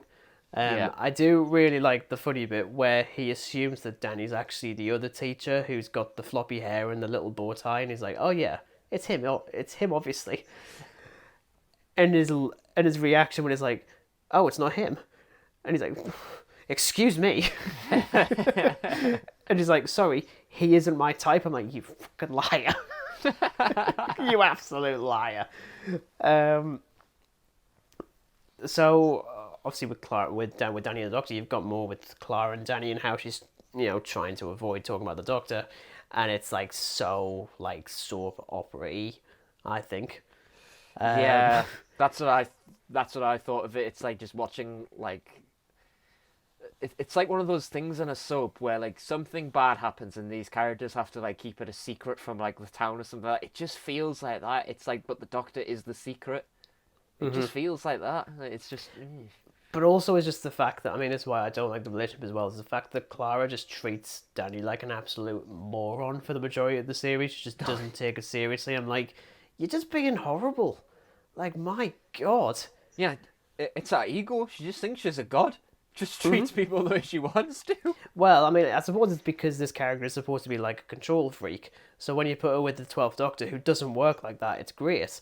But then Yeah. when you see it with other humans who are about as bland as this wallet that I don't use, subtle, frankly. Could have thought of something a little bit more creative, but okay.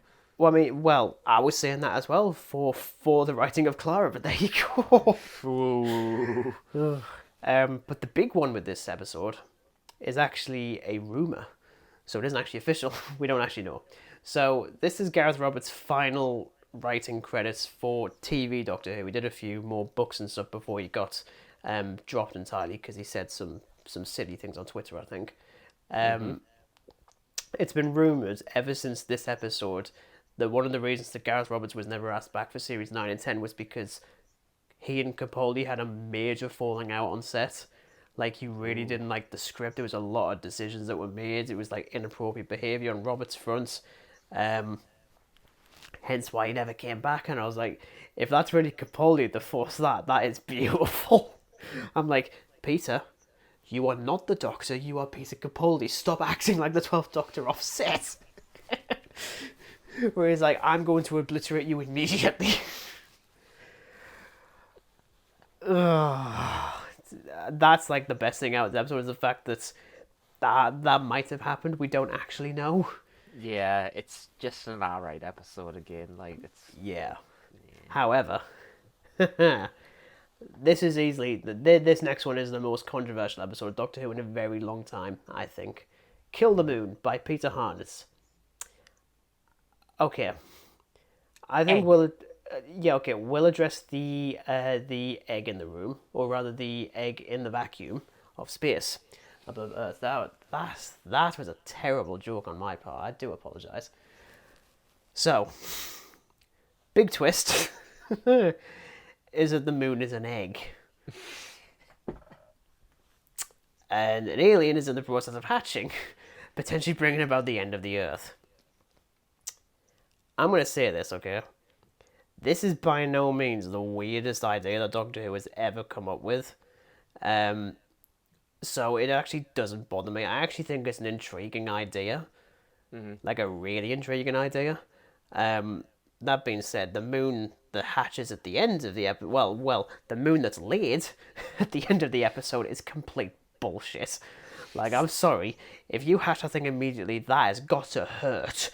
Like, my God. Yeah, it's like, oh, it's so beautiful, but like really outside the space, it's just Yeah. That being said, because it's weird, like, if you look at the reaction to this episode from people really dislike. It's like some people love it, some people hate it. There's very little in between. I don't love it by any in all means. honesty, I think I'm just in between. Yeah, I'm in between I, on I that, actually, I find myself watching it quite a bit. I do actually really like it. Though I totally get why someone would think it's completely preposterous and nonsensical. Yeah. But frankly, I'd rather the show take a swing at this point, and if it misses, them fine, because at least you tried. But this is the episode that I referenced at the very beginning, where I said that there was an episode of this series that was specifically written for the 11th Doctor. It was this one. So I'm curious if the whole thing of the Doctor ditching everyone to let them come up with that decision themselves was still there for the 11th Doctor. Because I'm not entirely sure he would have done that, even if he was going to get meaner.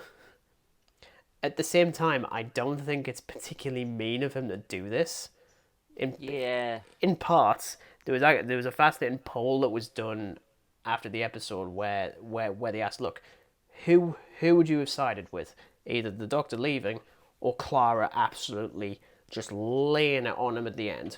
Which, by the way, is a fantastic scene. I think it's spot on. I'm like, you're calling him out. Well done. You're actually doing something. You're actually doing something. But because the Doctor doing that, I actually like that, because he's like, well, it isn't my planet to a point, so I can't make the decision of, okay, you can blow up the moon. Go on, then it's your idea. I mean, so I think in a better scenario he would have been there, but just stayed back and just like, no, I'm just gonna observe, because that's coffee. So I mean, I'm curious who did, I mean, probably by default you probably sided with the Doctor because it's Clara and we don't like Clara, but I mean, again, I kind of like the decision of the Doctor, just like, well, it's not my planet. Like, why should I give a shit? Mm-hmm. But I mean, especially when you mentioned like the writing side of it, that the Matt Smith was going to stay on and then it all changed.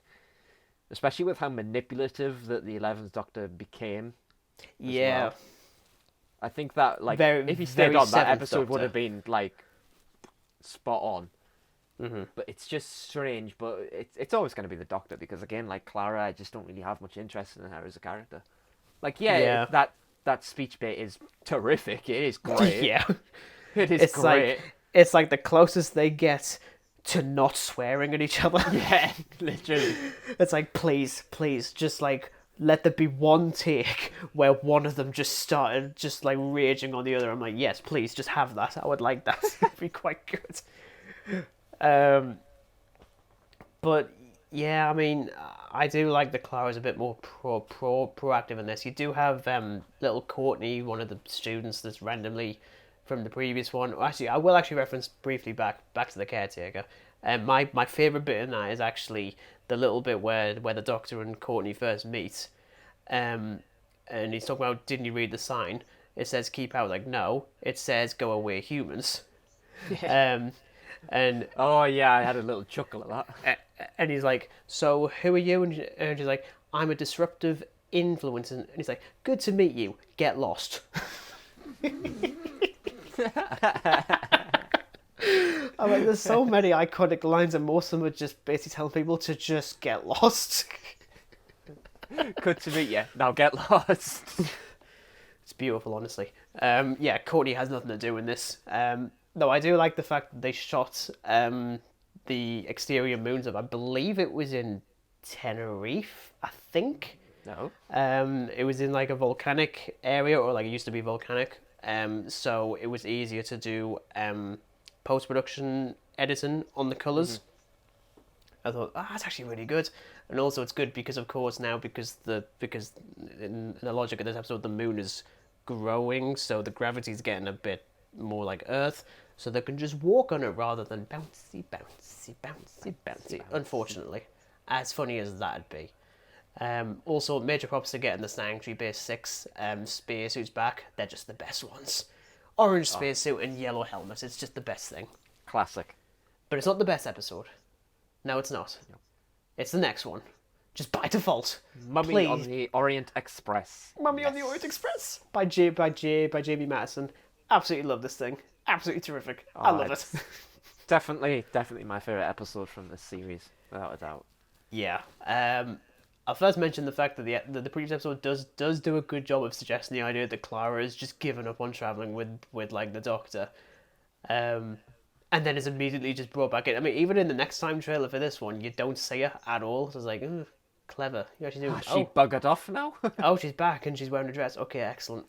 That being said, it does tie in more with the fact that she just simply is addicted to traveling around. So I quite like that. I also like the fact, well, I mean, look, there is a lot to like in this. There's very little to dislike, frankly. I like the fact that this is basically a sequel to the one of the last lines in series 5, where there's like an Egyptian goddess running amok on the Orient Express in space. In reality, this is the computer guy Gus trying to lure the Doctor in, and he's like, no, I'm not going to do it. And apparently he's been doing it a few times. I'm like, he's one of the most persistent villains, and we never even see him. He's like, please, Doctor, can you come over here? No. It's like, oh, okay. Please, Doctor, please. Not suspicious at all, Doctor, please. No, and his name is Gus, it's fine. But of course, the mummy. Like... Oh, it's just so cool. Oh, it's so creepy. I love it. It's just like... the fact that when you're chosen, nobody can see it except the chosen one. That is just so good. Yeah. This episode actually got criticised because it was shown, I believe it was at like 8:30. So it was quite late on a Saturday night. And people were like, this actually should have been like after 9 o'clock. I was like, no. It's like, I mean, look, it's creepy. It's not terrifying by any means. Like, I've seen some terrifying episodes of Doctor Who. It's definitely kid-friendly, though. Like, there was no need to push it back further than... No. Like, even 8:30's still like a push. But I can sort of see where people are getting wrong, because it is like a really creepy villain, to say the least. I mean, the whole thing, I mean, it doesn't really do anything like majorly terrifying when it kills you, just sort of like prods you, and then the end. Take that. But then you've also got Perkins, played by one Frank Skinner, who is one of the rare people where I'm like, you know what, if you were a companion for just a couple of episodes, I'm there. I like that. And they would be so cute together. Like, even with the fact when he's talking about how, like, oh, there's a few things on the TARDIS that need fixing, like, should have just kept him on, and he could just pop up every now and again. It's like, oh yeah, by the way, I fixed it. It's like, oh, thanks, thanks, Perkins. I'm just gonna go and save the universe again. But he just sort of hangs back. It's cute.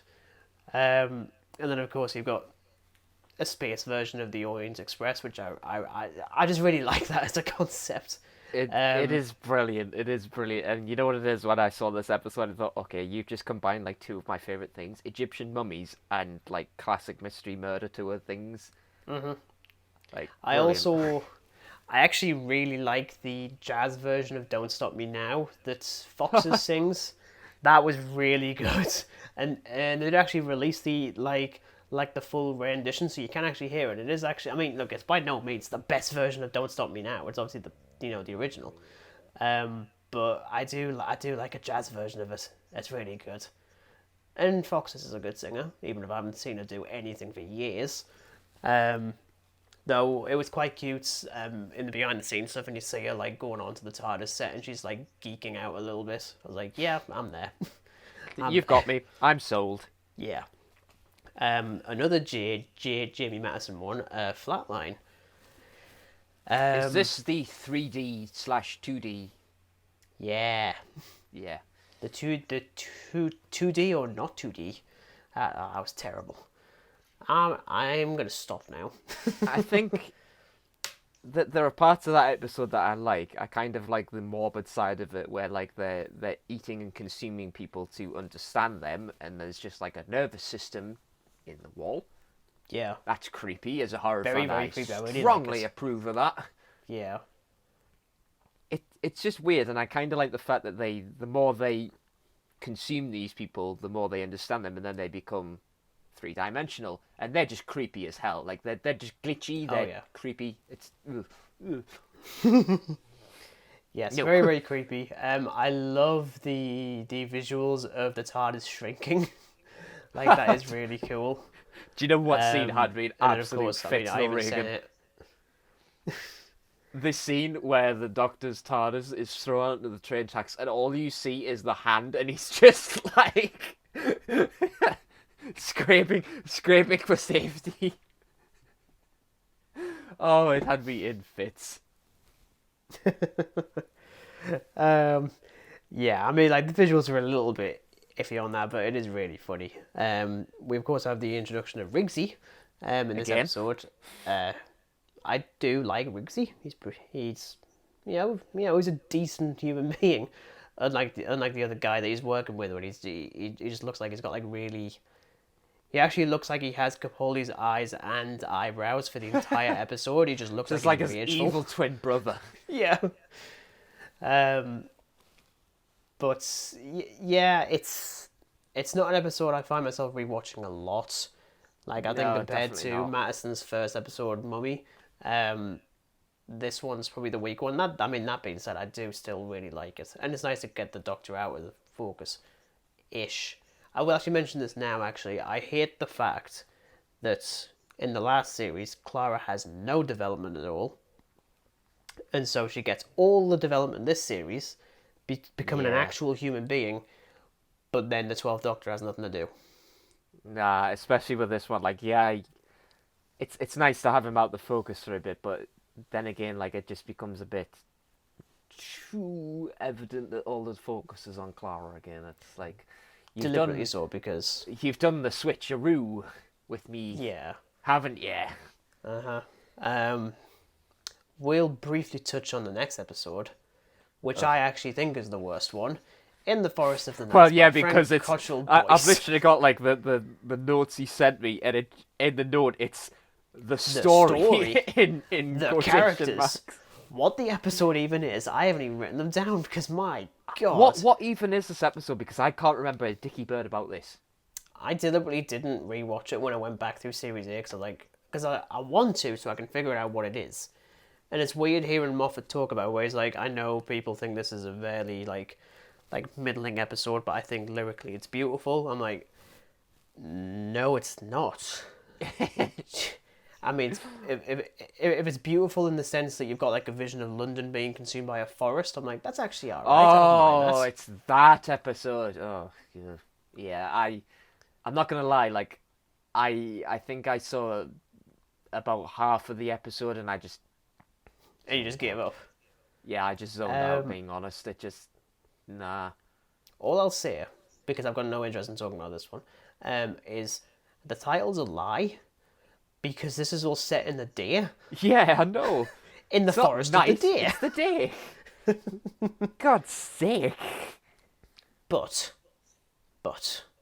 we now have the return of a 2-part finale, which we haven't seen since 2008, with Dark Water. Dark Water. Danny gets killed in the first 3 minutes. Got to be said, when I watched that for the first time, I was like, oh. Okay, we're doing that, are we? Yeah, I was just like, oh, this is going to be a dark episode. Quite literally, because they kill him off in the first, 3 minutes, is it? Something like that.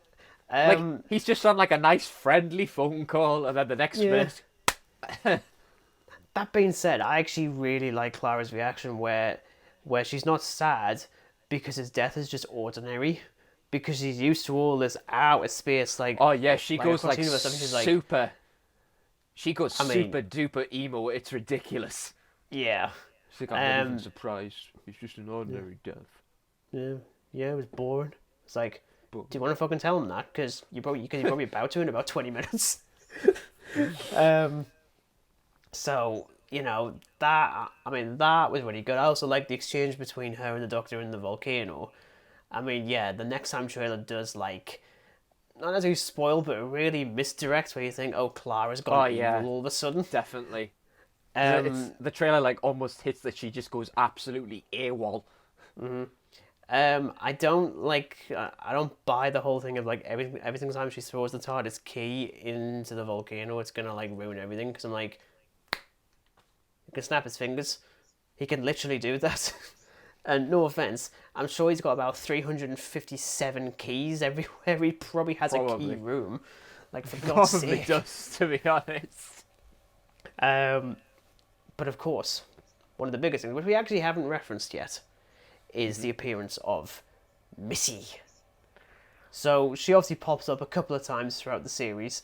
We all knew immediately who she was. It Well, was I couldn't fairly just keep obvious. calling myself the Master, could I? Like, yeah, you could. Yeah. Um, so, okay. We'll obviously talk more about Missy in the next one, obviously.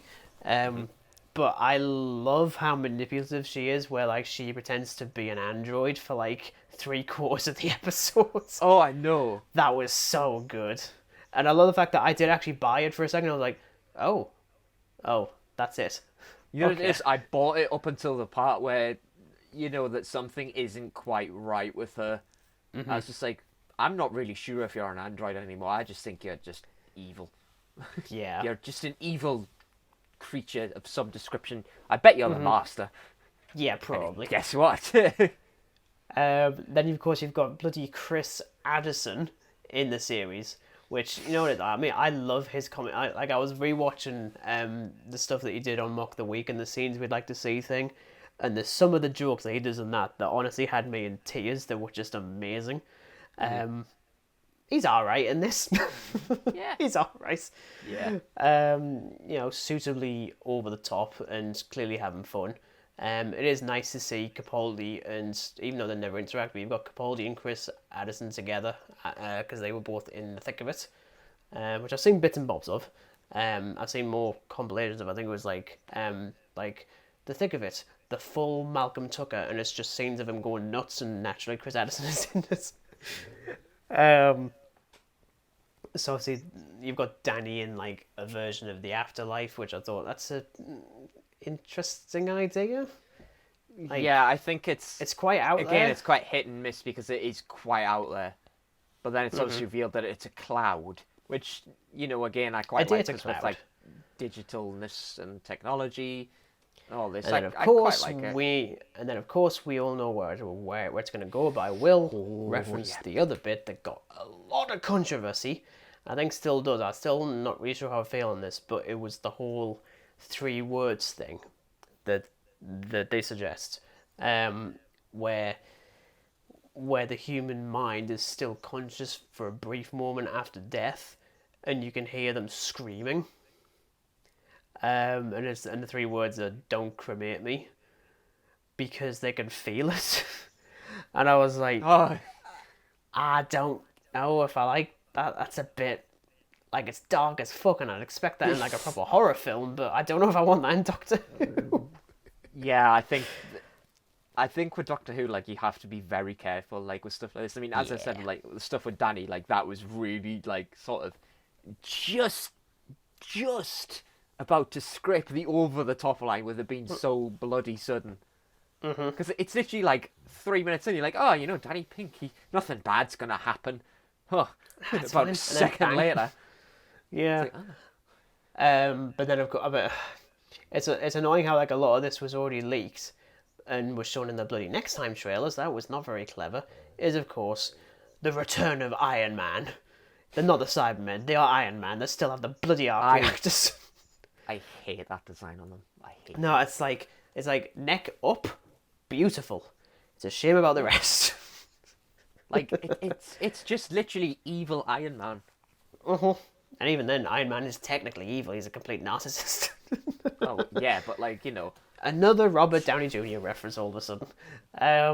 Yeah, I do like the visuals of them marching down the steps outside St. Paul's Cathedral, which is a nice callback to the invasion from the second Doctor's era, where the Cybermen did exactly the same thing. I'm like, yeah, you're just ripping off from something that's probably better. I mean, probably. I do still like the episode, don't get us wrong. Like, I think it's still good. The next one, however, I don't really know, frankly. With Death in Heaven, again, also written by Stephen Moffat. Let's immediately address Missy, because now we can actually talk about her properly, because she actually has things to do in this episode, like murdering Osgood. Again, do you know what it is? This like two-parter just went quite dark. Like it went quite dark. I'm very certain it was Doctor broadcast Who. either very close or like on Halloween. I'm like, of course it was. Like it's Moffat was like, right, spooky. and zombies clearly, Yeah. literally zombie Cybermen, but just minus the broken parts and stuff. There's a bit towards the beginning though. Actually, I will quickly mention the Cybermen again. There's a brief moment when you've got like, the Doctor's screaming, watch out for the Cybermen, run, and there's people just taking selfies with them. Because you know. would do that. But you can see for a brief moment, there's someone as they like put their arm around the Cyberman and you can see the shoulder pad just squish. I'm like, nope, you've ruined the illusion immediately. Oh, I noticed that. Yeah, it's like, oh, it's foam. Bugger. Cyber foam. It's like either that or that civilian has very, very good strength. Oh, I'm pretty sure it's the second one. Of course it is. It's actually Superman in disguise. Oh God, no, no. Please. We already had one smutty Doctor Who special with superhero crap in it. We don't need another one. That.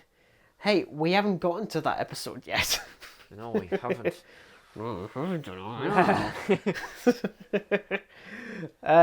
Yeah, so obviously, we'll go back to the whole Missy thing. Michelle Gomez is really, really cool. Like, I really like her as this character. I think initially I wanted her to not be the Master, only because I'm sick of seeing the Master over and over again. I would have liked her to be the Rani from the classic series. I thought that'd be nice to get her back. Yeah. Preferably without the silly outfit and the stupid TARDIS and the nonsensical ideas. Which amounts to most of classic Who at that point. Like, what even was that TARDIS design, dude? It was just black. It was like a... Well, it was. I mean, it was a design. Like, how the hell can he even, like, navigate in that? It's just pitch black. Yeah, I wasn't like, a fan. Does he use, like, the little, like, screwdriver thing just to... Oh, there's the console. Click that one. Been looking around in the cloakroom for, like, the past 7 hours to carry out my evil scheme. Oh, God. Yeah, so obviously, like, they immediately go with, like, oh, yeah, Missy's just going to murder someone. It's going to have to be someone we like, because it's not enough to just do it with someone that we don't know. But you give it to Osgood, who's just lovely. Like, I know people don't like her, and I can totally sort of see why. I was just like, she's kind of like a stereotypical Doctor Who fangirl in the show. But yeah. Quite frankly, I'd assume there'd be stuff like that anyway, because we have that with people with celebrities right now, so I don't mind that, frankly. Even if the death didn't last long, it lasted a year. Or maybe it didn't last a year and it was anyway. We'll get to that next week, surprisingly enough. So I do like it is sad to see her die, but it's nice that just the man's actually given like. Do you know what it is? When I saw that, I was like, right, you've taken Danny Pink, you've took Osgood. Do you just want to like kill everybody at this moment in time? Like, do you maybe want to zap the Doctor as well? If only. That'd be mind blowing if he was only in for one series and we didn't know about it until then. It's like, oh, no, please no. Now, of course, you've got Danny back-ish as a Cyberman, which is quite tragic. I'll give him that. Like, that does actually work quite well. And I think it's the only time I actually felt for both him and Clara together.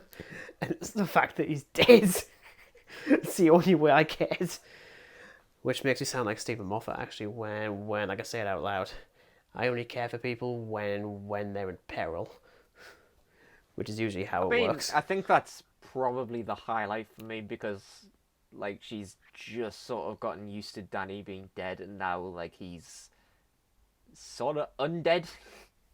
Yeah, I mean it's they do kind of like hit like the major beats of the Cybermen. Like they don't do anything particularly. I mean, they're kind of just left to just wander, which is ironic because that's what they do. They're just left to wander around the They're bloody literally graveyards, just cyber zombies. and they can also fly. Fuck that. No, I'm gonna just say off the bat, I've never liked that part of the No, I segment. hate I it. hate it. I absolutely I hate it because really, it's really even the hate way it. they do it, it just looks like Iron Man. Yeah. I'm just No, like, did I you really- just watch Iron Man and just like, yep, we'll do that. Yeah. We'll just add some rocket boosters into their feet because why not?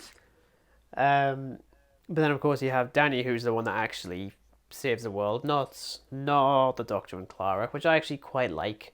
That he's given like that little bit. We should have actually mentioned the fact that the big reveal of him is that when he's like invading somewhere in Afghanistan and he accidentally murders a child, and he meets that child in the afterlife. I was like, well, I would have cared a little bit more if this was actually developed. Unfortunately, I'm sorry,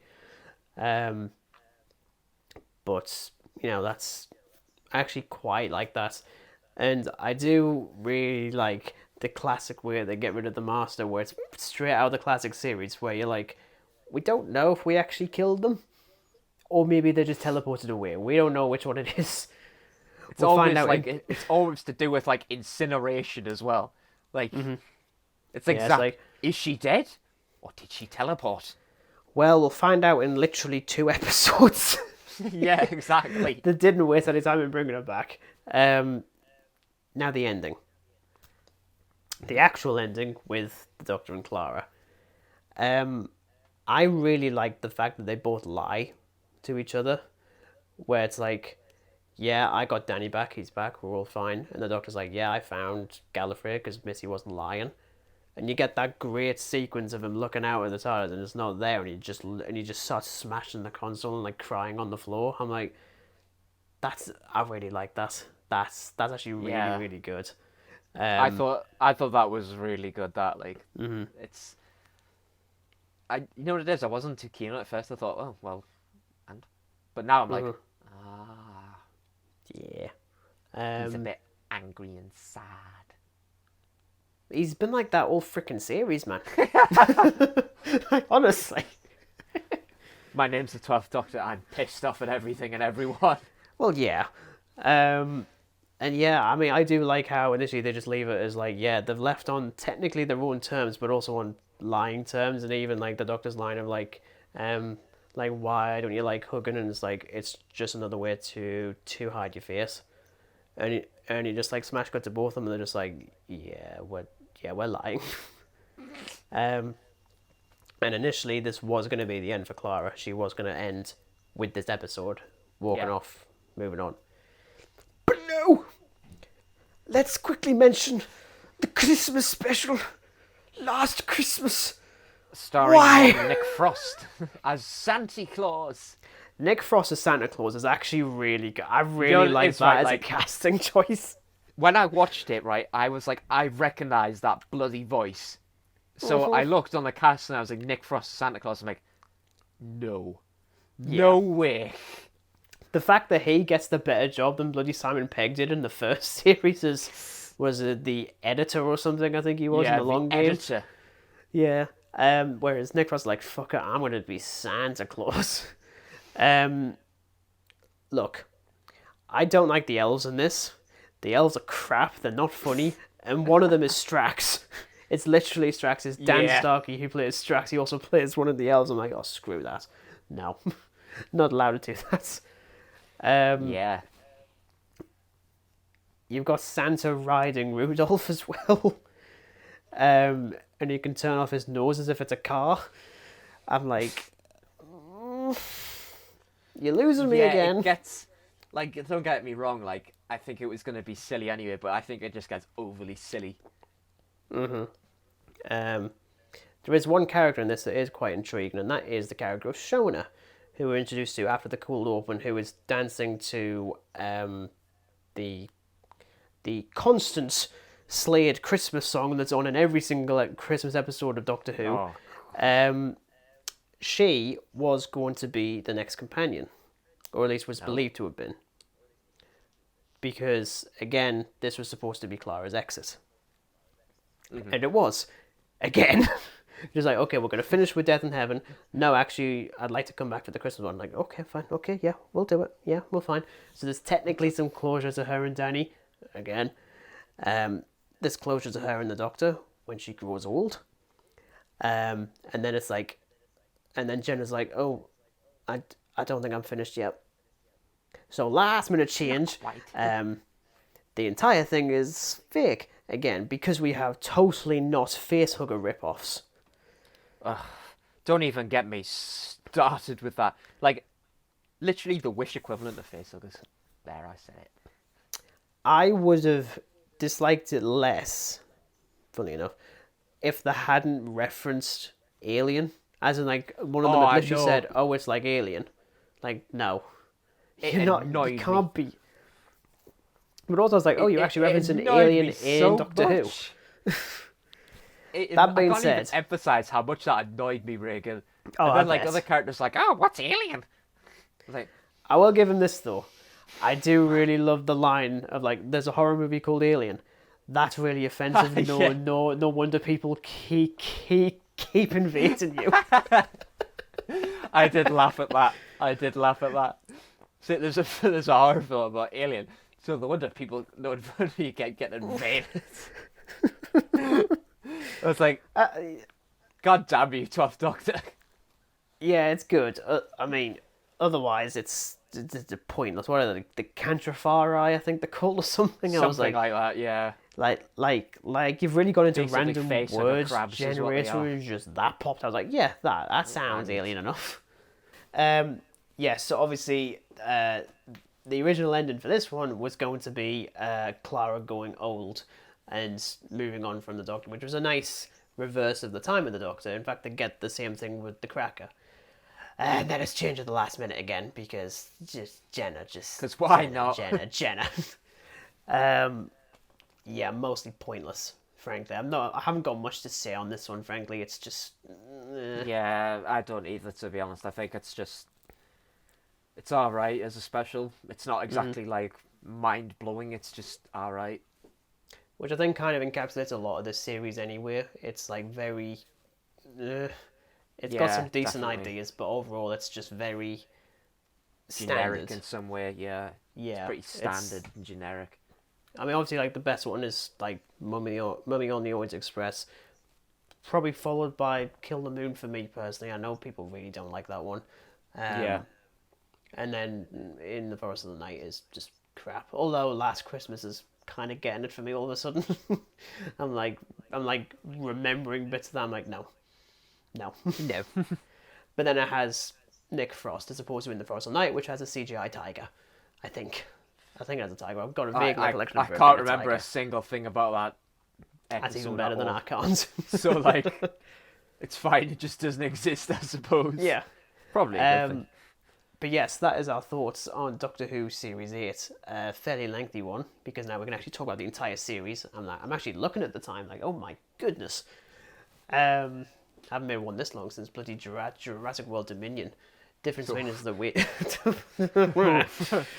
Didn't be mentioning that again, Regan. Oh my lord. But yes, thank you very much for listening to us rant about some Doctor Who again. You'll be delighted to know that we'll be doing this again next week with Doctor Who Series 9, which that's gonna be that one is gonna be filled with so many hot takes, and most of them are gonna be from you. Oh yes, which I'm gonna love, and definitely makes a change because I'm sick of being the one with the hot takes. Maybe I will have watched a Halloween film again at that point. Who knows? Well, the next one you're watching is Halloween Resurrection, because that's straight after, and then you have 3 left. You have the Rob Zombie remake of the first Halloween, and then Halloween 2, and then Halloween Ends. But you'll probably end up seeing Halloween Ends before you get to those remakes. Yeah. Well, I think Halloween 2 is on Netflix actually. But anyway, it is. Yes. It is. Yes, it is. Oh, great. I noticed. Yeah, Yeah, I kind of bloody figured you would have done. But yes, thank you very much for listening, and we'll see you next week. But until then, it is goodbye from Dan, Goodbye. and it's goodbye from me. Goodbye.